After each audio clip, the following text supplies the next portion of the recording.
Pour ce qui est de l'Iran, nous soutenons la sécurité d'Israël.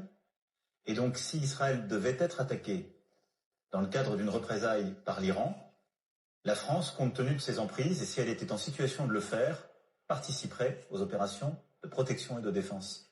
C'est une atteinte totale au droit international. Les Israéliens eux-mêmes ont utilisé le terme d'attaque préventive. Il faudrait vérifier vis-à-vis du droit international. Ils n'ont pas le droit.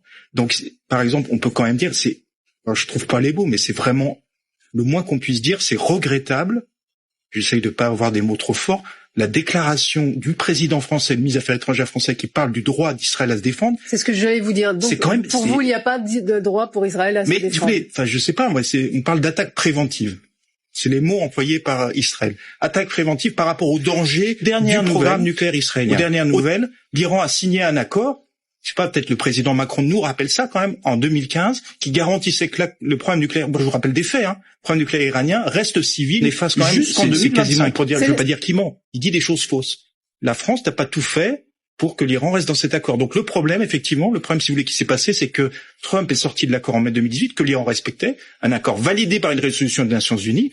Donc Trump en sort en mai 2018, et l'Iran, face à ça, pendant un an, a demandé aux Européens de faire en sorte qu'ils restent dans cet accord. C'est-à-dire qu'ils tendent contre les sanctions américaines. Les responsables français dire, avec l'air sérieux, on a tout fait pour que l'Iran reste dans l'accord et n'aille pas vers le nucléaire militaire, il y a quelque chose qui me gêne profondément. Nous restons attachés à cette exigence pour la sécurité d'Israël.